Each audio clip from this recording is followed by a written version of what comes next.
कहते हैं कि जब हमारे पास में काम करने की चाहत हो तो बड़ी बड़ी उपलब्धियां भी आपके कदम चूमने लगती हैं।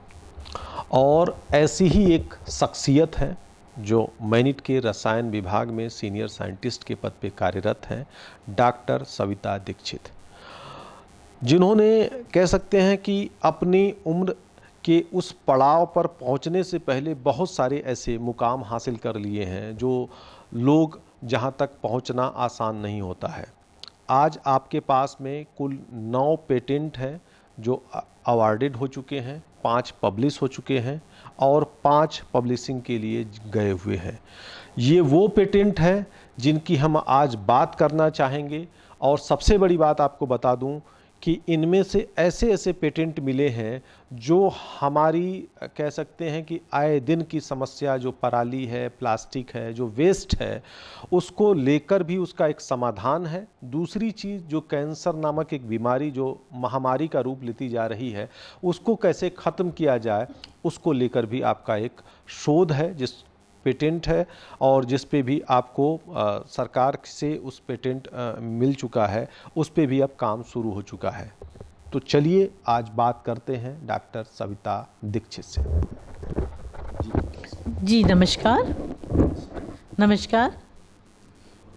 सबसे पहले मैम हम ये जानना चाहेंगे कि किस तरीके से आपके जब आप मैनिट में आए और आपने ये एक कह सकते हैं कि अध्यापन के कार्य के साथ साथ रिसर्च वर्क में और ख़ास तौर से जो वेस्ट इज़ बेस्ड या अलग अलग तरह के रिसर्च की, उसमें कैसे आपकी रुचि आई? बहुत अच्छा प्रश्न है। मैं उज्जैन में पली बड़ी हूँ और बचपन से ही मुझे ड्राइंग और क्राफ्ट में रुचि थी। और क्योंकि मेरे दोनों हाथ बराबर रूप से काम करते थे हर कार्य में, लिखने, पढ़ने, खाने में, तो मेरे पिताजी ने इस मेरी को देखते हुए मुझे बहुत बिजी कर दिया। ड्राइंग क्लास, संस्कृत के एग्ज़ाम्स और क्राफ्ट की जो इच्छा हो वो करो। तो बचपन से मैं चीज़ें बीन बीन कर सड़क पे से कहीं से भी जो दिखती थी उनका कुछ सामान बनाती रहती थी। तो ये लगता था इस वेस्ट नहीं होना चाहिए चीज़ें। और जब मैं यहाँ मैनिट में आई तो मुझे मौका मिला, मेरा रिसर्च नेचुरल प्रोडक्ट्स पे था। मैंने चरक संहिता, सुश्रुत संहिता को बहुत विस्तार से पढ़ा है, देखा है, प्लांट्स का अध्ययन किया है। और मैं सबसे पहले मानती हूँ नारी अस्य समाजस्य कुशल वास्तुकारा अस्ति। ये बहुत पहले लिखा हुआ है हमारे पुराणों में कि नारी समाज की कुशल वास्तुकारा, आर्किटेक्चर है। आर्किटेक्चर मतलब हर फील्ड में, तो घर में भी वो समझ कर सकती है अपने कार्य को देखकर। तो हम कहते हैं ना, वेस्ट नहीं होना चाहिए भोजन। ये हमारे घर में विशेष ध्यान रखा गया कि हर चीज़ की एक निश्चित संख्या होती है, जो थाली में लो पूरा खाओ, गाय को रोटी पहली दो, कुत्ते को आखिरी रोटी दो। ये बचपन से हमारी माँ ने हमें संस्कार दिए। और सब देखते देखते जब हम पढ़ाते थे पॉलीमर, तो हमें लगा प्लास्टिक, जब हम कहते हैं प्लास्टिक से इतनी बीमारियां होती हैं, हम कहते हैं बिस्फिनॉल ए, विभिन्न केमिकल्स होते हैं, जैसे कि हम देखते हैं आज भी कि पॉलीथीन में लोग चाय लेके उसको उड़े लेते हैं, या बहुत लंबे समय तक हम तेल को प्लास्टिक के डिब्बे में रखते हैं। तो जो क्रॉस लिंक पॉलीमर हैं या आपका LDPE है पॉलीथीन, वो इस चाय से रिएक्ट करके कैंसरस कंपाउंड में बदल जाती है, उस केमिकल्स को हमारे शरीर में नुकसान पहुंचाते हैं। तो मैं ये देखती थी जब मैं पॉलीमर पढ़ाती थी डिटेल में, तो बच्चों को मैं उसका अल्टरनेटिव बताती हूँ कि इस पॉलीमर वेस्ट प्लास्टिक से हम ब्रिक बना सकते हैं, इसको हम इसमें मिक्स करके जो मेडिसिनल स्ट्रिप्स पड़ी हैं हम कंपोजिट बना सकते हैं। मुझे पेड़ों को कटते देखकर बहुत दुख होता था। डिफॉरेस्टेशन, कार्बन फुटप्रिंट का यही कारण है जो बढ़ रहा है।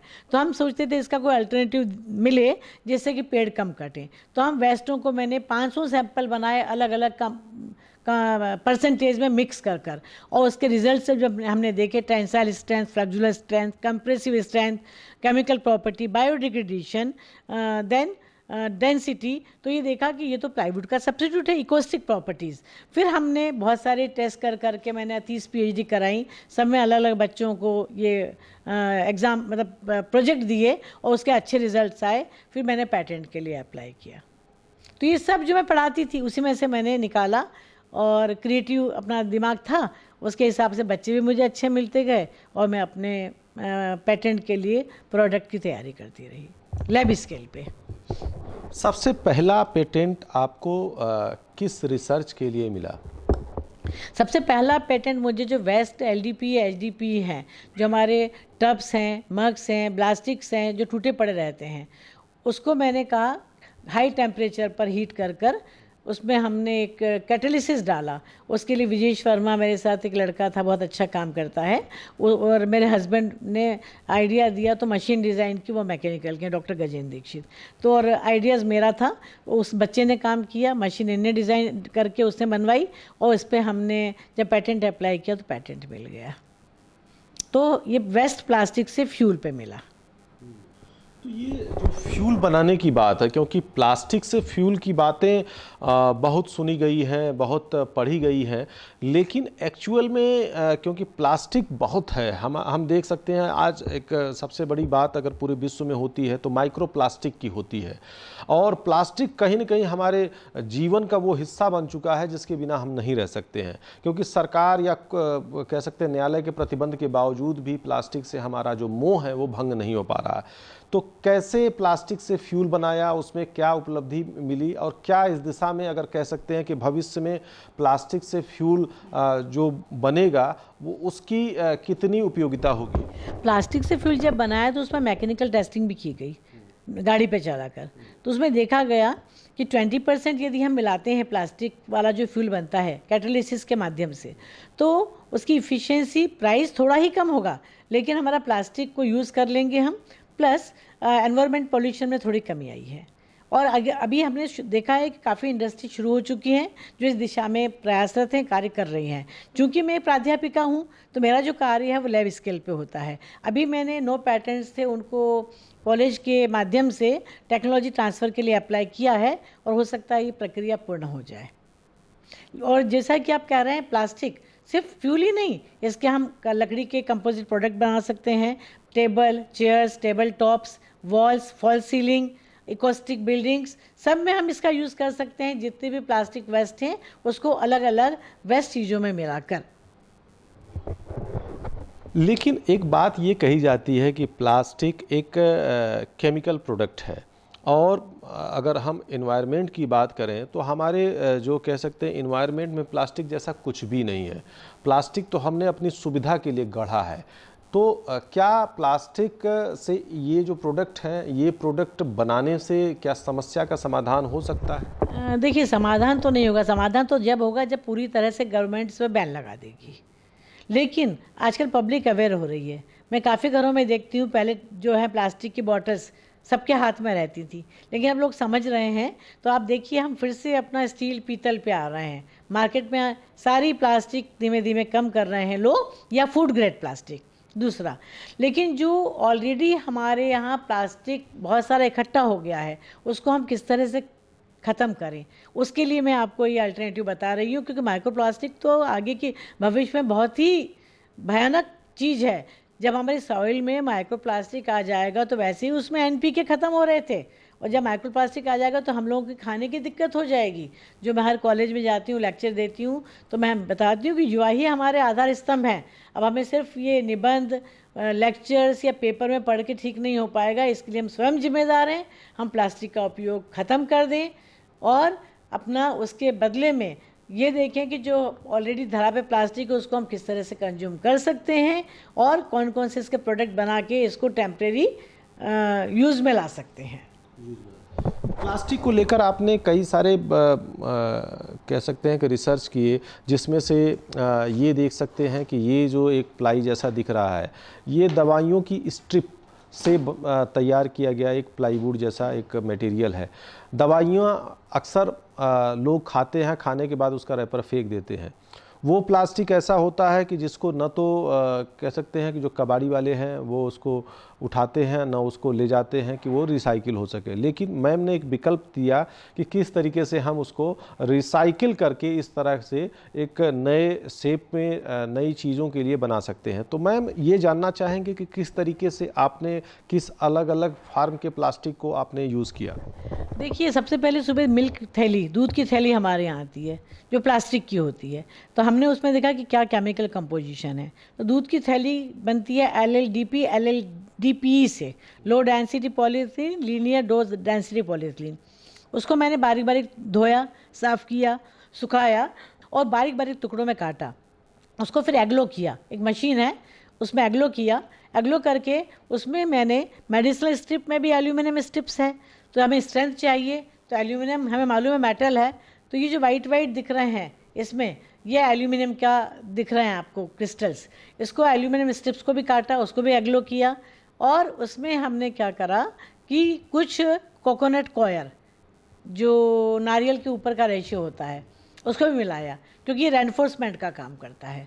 और इसको अलग अलग कॉम्पोजिशन में मिलाकर बहुत सारे हमने जैसे 70-30, 80-20, 50-50 अलग अलग सैम्पल परसेंटेज कॉम्पोजिशन मिलाए और ऑप्टिमाइज़ किया। तो हमने देखा कि ये जैसे हमारा 70-30 पर काफ़ी अच्छा स्ट्रेंथ आ गई, या जो सारी प्रॉपर्टीज़ हैं मैकेनिकल केमिकल देखी तो ये बेस्ट आई। उसके ऊपर या नीचे जो परसेंटेज थे उसमें ये टूट गया या प्रॉपर्टीज़ उतनी अप टू मार्क नहीं थी। तो इस तरह से हमें एक एक सैंपल बनाने के लिए शुरू में 100 सैंपल फेंकना पड़ते थे बना के। अब तो हमारा इतना हो गया कि हम बता देते हैं कि इतना % ये करो, इतना ये मिलाओ, इसमें कौन कौन से केमिस्ट्री है, क्या कंपाउंड है, तो प्रोडक्ट अच्छे बन जाते हैं। प्लास्टिक की और कौरियतें एक ये हो गई कि इस जो दवाओं की स्ट्रिप है, आपने कई और तरह के प्लास्टिक बनाए, इनकी क्या क्या खासियत है? ये रेडमड है, रेडमड भी वेस्ट प्रोडक्ट है। इसमें बनाकर हमने फाइबर ग्लास डाला है, ग्लास फाइबर, जो कि नेचुरल नहीं सिंथेटिक है। इसका भी स्ट्रेंथ अच्छी है। बस ये है कि इसका हम ये देख सकते हैं कि कहाँ कहाँ हम यूज़ कर सकते हैं। तीसरा, इसमें भी हमने अलग अलग जो आपका लेस खाते हैं बच्चे, बहुत सारे पाउचेस में जो आते हैं ना आपका टोमेटो चिप्स, उसको हमने मिक्स करके बनाया। इसकी स्ट्रेंथ बहुत ज़्यादा नहीं है, लेकिन इसको हम स्ट्रेंथफुल बना सकते हैं, लेकिन हम इसको फर्नीचर में यूज़ कर सकते हैं, टेबल टॉप वगैरह बना के लिए। और ऐसे एक्चुअली हमने कम से कम 50-60 प्रोडक्ट बनाए हैं जिसकी अलग अलग यूटिलिटी है। और किसी में कोकोनट कॉयर डाला, किसी में सीजल फाइबर डाला, किसी में हैम डाला, किसी में बैम्बू फाइबर डाला। और एक हमने बायोडिग्रेडेशन के लिए चेक किया था तो 60% तक बायोडिग्रेड हो गया था, जिसमें काउडंग मिलाकर पॉलीथीन में जो कंपोजिट बना था उसमें बायोडिग्रेडेशन टेस्ट करके देखा कि ये बायोडिग्रेड हो सकता है, लेकिन उसके बाद का काम अभी बाकी है, उस पर भी मुझे पेटेंट मिला है। थर्माकोल की बात करें, थर्माकोल भी एक ऐसा पार्टिकल है जो आज बहुत आयत रूप से यूज़ होता है।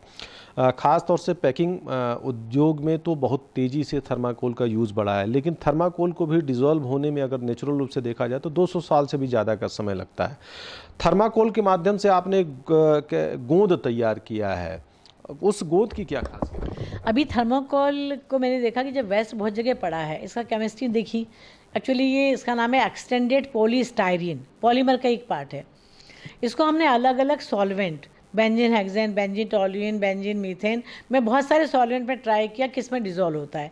ये बहुत बड़ी जो थर्माकोल है उसकी शीट बहुत जल्दी डिज़ोल्व होकर बहुत छोटा सा सॉल्यूशन में आ जाती है।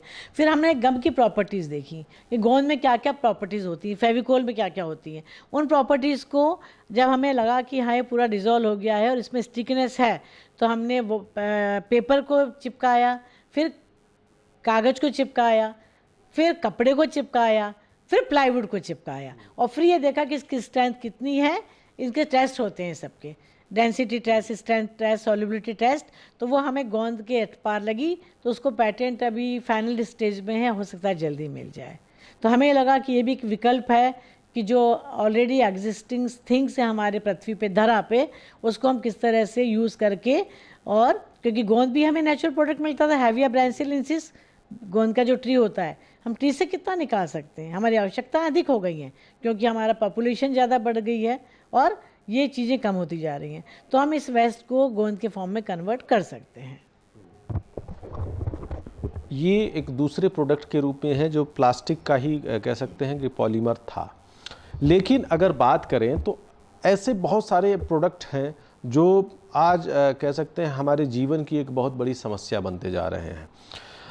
उन्हीं में से अगर एक समस्या की बात करें, कुछ दिन पहले तक तो समस्या बड़ी थी, लेकिन अब उस समस्या का समाधान भी हो चुका है। वो समस्या थी पराली। किसानों के जो कह सकते हैं कि जो फसल का जो वेस्ट है वो एक पराली कही जाती थी। किसान पहले क्या करता था कि उसको खाली करने के लिए खेत को जला देता था खेत में ही। उससे बहुत ज़्यादा हमारा इन्वायरमेंट है कहीं ना कहीं पॉल्यूशित होता था, हमारा जो तापमान बढ़ता था, धुओं से प्रॉब्लम बढ़ती थी। लेकिन उसका भी सल्यूशन निकला। मैम ने भी एक पराली को लेकर एक ख़ास तौर से रिसर्च किया है और उसके बाद में एक ऐसे प्रोडक्ट बनाए हैं कि जिसको देखकर कोई भी दंग रह जाएगा कि पराली की से उपयोग करके हम जो प्लाई होती है उस तरह से भी एक हैवी एक प्लाई के रूप में हम उसको तैयार किया और उससे फर्नीचर या कुछ भी हम बना सकते हैं। तो वो एक बहुत अच्छा विकल्प है। इससे न सिर्फ किसानों की आय बढ़ेगी बल्कि ऐसी कंपनियों के लिए भी एक कह सकते हैं कि बिजनेस का बहुत बड़ा माध्यम बनेगी। जी, मुझे एक्चुअली पराली पहले जलाते थे ना, तो जलाना भी बहुत गलत नहीं है, क्योंकि उससे जो हमारे ज़मीन में अलग अलग बैक्टीरिया जो कहते हैं ना उनका जो बैलेंस होता रहता था। लेकिन अभी क्या बहुत अधिक मात्रा में हो गया, हम लोग अवेयर हो गए हैं, धुआं निकल रहा है, नुकसान हो रहा है। तो इन पराली की फिर केमिस्ट्री पे हम आते हैं। सब में cellulose, lignin cellulose, pectin, lignin और थोड़े बहुत केमिकल्स होते हैं। तो हम क्या चाहते हैं, इन पराली को आप अलग अलग चीज़ों में मिक्स कर इनका प्लाईवुड जैसा सब्स्टिट्यूट बन जाता है और काफ़ी स्ट्रेंथ होती है उसमें। और मैं चाह रही हूँ इस पराली को हम जो कहते हैं ना प्लास्टिक के जो आजकल डिस्पोजेबल प्रोडक्ट हैं उसके बजाय बायोडिग्रेडेबल, एक्चुअली मुझे कोई ऐसा मटेरियल ढूंढ रही हूँ कि जिसमें मिक्स करके इसकी बाइंडिंग हो जाए, वो भी बायोडिग्रेडेबल हो, वो भी ईडेबल हो, जिससे पत्ते धोने का सब्स्टिट्यूट बन जाए और पेड़ ना कटें और इसको हम यूज़ कर सकें। अब बहुत सारी कंपनियां खुल गई हैं डिस्पोजेबल प्रोडक्ट बनाने के लिए, लेकिन अभी भी ज़रूरत है कि और लोग इसमें आगे आएँ और इसके और अच्छे अच्छे प्रोडक्ट बना के हम एक्सपोर्ट कर सकते हैं। मैंने उससे प्लाईवुड बनाया है अभी लैब स्केल पे, रिजल्ट बहुत अच्छे हैं। तो कैसे पराली को लैब स्केल पर अलग अलग तरह के प्रोडक्ट बनाए हैं वो भी हम देखेंगे और वहाँ पर ये भी देखेंगे कि कैसे वेस्ट को बेस्ट में बदला है डॉक्टर सविता जी ने। हम उनके लैब में चलते हैं। किसान जब खेत में फसल पैदा करता है तो फसल के मुख्य उत्पाद के साथ साथ जो फसल का अवशेष है उसे ही पराली कहते हैं। लेकिन पराली कुछ समय पहले तक एक बड़ी समस्या थी, लेकिन अब नहीं है, क्योंकि पराली के बहुत सारे विकल्प हैं। कई सारी ऐसी बड़ी कंपनियां हैं जो पराली से बायोगैस बना रही हैं, कई ऐसे प्रोडक्ट बना रही हैं जो कहीं न कहीं उनको एक अच्छी इनकम दिला रहे हैं। तो ये देखिए पराली का जो कह सकते हैं कि उसको पाउडर के रूप में तैयार किया गया है इन मशीनों की सहायता से। और फिर उसके बाद में किस तरीके से पराली से ये जुड़े हुए प्रोडक्ट बनाए हैं। इसकी थिकनेस बहुत मोटी है, काफ़ी हार्ड है। अगर इसको फर्नीचर या किसी तरीके से हम अपने यूज़ में लेते हैं तो आप समझ सकते हैं कि आप पराली का कितना अच्छा उपयोग कर रहे हैं। और ये प्रौद्योगिकी निश्चित तौर से किसानों की किस्मत को बदलने वाली होगी। हमारी जो इंडस्ट्री के लिए एक बहुत बड़ा एक मटेरियल तैयार किया है मैम ने, तो इसके बारे में बताइए कि मैम ये इसमें क्या क्या मिलाया? देखिए, इसमें हमने पॉलीएस्टर और एलडीपी, एलएलडीपी जो अपनी थैलियाँ हैं दूध की वेस्ट, वही मिला के बनाया है। लेकिन यदि हम राइस मतलब चावल के जो ऊपर का होता है ना, पराली अलग अलग होती है, व्हीट हस्क, राइस हस्क, सोया हस्क। तो राइस हस्क में सिलिकॉन ज़्यादा होता है। तो सिलिकॉन वाली प्रॉपर्टी को यदि हम लें तो एकॉस्टिक बिल्डिंग बन सकती है, साउंड प्रूफ। हाँ, तो इसमें एक राइस हस्क है, एक व्हीट हस्क है, एक दूसरा बार्ली का हस्क है, इसमें हमने रेड मड डाला है। तो हम अलग अलग अपना चीज़ें मिलाकर डिफरेंट कॉम्पोजिशन करके ऑप्टिमाइज करके ये देखते हैं कि किसकी कितनी स्ट्रेंथ है, किसमें कौन सी प्रॉपर्टीज़ है, और इसके रिसर्च पेपर पब्लिश करते हैं, कुछ पेटेंट के लिए अप्लाई करते हैं, और यदि कोई चाहे तो उसको हम गाइड कर सकते हैं। लेकिन इंडस्ट्री, ये हमारा लैब स्केल पे सारा काम होता है। इतना हो गया कि इस चीज़ से हम अच्छे प्रोडक्ट बना सकते हैं। ये जो काऊ डंग की बात करी आपने, तो काऊ डंग को हम कैसे उपयोग में ला सकते हैं? अब काऊ डंग की बात है, ये गिर गाय का काऊ डंग, ये देखिए, ये गिर गाय का काऊ डंग। अब काऊ डंग में सारी चीज़ें हैं। अभी तक हम काऊ डंग को सिर्फ फर्टिलाइज़र के लिए इस्तेमाल करते थे। ये काऊ डंग गोल्ड माइन है, हिरोशिमा नागासाकी में जब युद्ध हुआ था तब वही घर बचे रह गए थे जो उससे पेंटेड थे। अभी आपने कोरोना में देख लिया महामारी में, और ये भी आपने देखा होगा जब हम लोग गेहूं धान रखते हैं गांव वाले तो पूरा इससे लीपते हैं बोते हैं तो इसमें कीड़े नहीं पड़ते। इसका मतलब इसमें 50 से अधिक एंजाइम और बैक्टीरिया हैं जो कि इसको रोकते हैं। तो ये काऊ डंग आसान नहीं है, यूं ही हम गाय को माता नहीं कहते, कहते हैं ना इतने करोड़ देवताओं का वास है, इसीलिए है कि काऊ का तो हर चीज़ बहुत बहुत उपयोगी है। चाहे उसका यूरिन ले लें, चाहे उसका काऊ डंग ले लें, चाहे उसका दूध ले लें, दही ले लें, मक्खन ले लें। यदि वो पंचगव्य की बात करें तो आप कह सकते हैं ना अमृत है। बस ज़रूरत है कि हम इस चीज़ को पहचानें, उपयोग में लाएं, स्वयं पर परीक्षण करें और फिर रिजल्ट देखें। तो ये जो काऊ डंग है जो हमारे लिए किसी वेस्ट से कम नहीं है, जिसको अमूमन रूप से गांव में आज भी उपले के रूप में यूज़ किया जाता है, फिर इसको जला दिया जाता है। लेकिन उससे इस तरह के कह सकते हैं कि कीमती प्रोडक्ट, जैसे मैंने बताया कि किस तरीके से इसको हम गोल्ड की संज्ञा दी कि नहीं ये काऊ डंग नहीं, काऊ गोल्ड है। मैंने तो मेटल में भी यूज़ किया है। एक मैकेनिकल का स्टूडेंट है भगवान सिंह, उसको जब काम कराया तो उसको हमने गिर गाय का काऊ डंग उसमें डाला है। अभी उसकी थीसिस सबमिट होने वाली है और बहुत अच्छे रिजल्ट्स आए हैं मेटल मैट्रिक्स कंपोजिट में भी। नहीं तो कुछ ये भी एक बहुत पहले चर्चा में आया था कि जो काऊ का डंग है या जो गाय का कह सकते हैं यूरिन होता है उसमें कुछ गोल्ड की पार्टिकल भी होते हैं। यस, मैंने अपनी आंखों से रिपोर्ट देखी है। एयू पार्टिकल्स, मतलब उसमें पर ये बात बोलो कि गोल्ड मिल जाएगा इकट्ठा कर लें। गोल्ड मतलब मेटल्स, जैसे हम कहते हैं ना सोडियम है, पोटेशियम है, कॉपर है, तो ये हमारे मेटल्स हैं उसमें। और गिर गाय में 100% है जी, तभी तो इतना यूज़फुल है। हम पीते हैं, खाते हैं, गोलियां बनाते हैं, दवाइयों में डालते हैं तो हमें असर होता है, क्योंकि नेचुरल तरीके से बनी हुई हैं ये चीज़ें। सारे कंपाउंड, 2 तरह की दवाइयाँ होती हैं, नेचुरल और सिंथेटिक। तो कहते हैं ना कि नेचुरल हमारा एब्जॉर्प्शन अच्छे से हो जाता है, तो सारी चीज़ें हमें शरीर को मिल रही हैं, सोडियम, पोटेशियम, मैग्नीशियम, एयू, है ना। और काऊ डंग में सेलुलोज, लिग्निसेलुलोज, पैक्टिन, हेमिन, सभी चीज़ें हैं ये, और स्मॉल मात्रा में अल्कलीज मैटर। अच्छा, आपके एक बहुचर्चित एक रिसर्च या बहुचर्चित पेटेंट की बात करें जिस पे आपने चूहों पर प्रयोग किया था कि उनमें कैंसर सेल को कैसे आपने उसको ख़त्म किया, और उन चूहों पर जिस तरीके का रिसर्च हुआ था वो क्या था? उसमें एक मेरी स्टूडेंट है हुमा अली, मैंने उसको प्रोजेक्ट आइडिया दिया, उसने कहा मैडम मेरी इच्छा मैं यही करूँगी। थोड़ा सा टफ था क्योंकि इसमें चूहों को सब करना था, तो उसने बाहर एक लैब में हायर करके वाइट एल्बिनो रैट्स पर परीक्षण किया।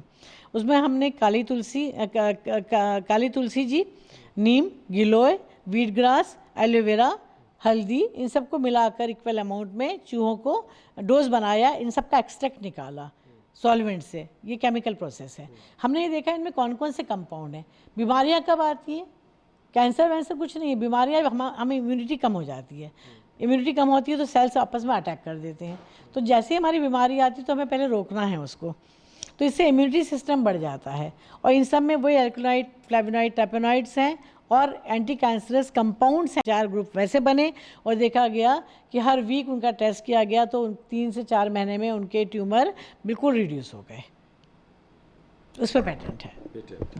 तो ये पेटेंट कह सकते हैं कि कैंसर के लिए, कैंसर के मरीज़ों के लिए एक कह सकते हैं कि एक उम्मीद जगाने वाला पेटेंट था कि जिसके माध्यम से इस पे अब काम भी हो रहा है। और अगर इसको ध्यान में रखा जाए तो कैंसर जो महामारी बनती जा रही है उसको हम कम कर सकते हैं, उसको बहुत मतलब हद तक हम कंट्रोल कर सकते हैं।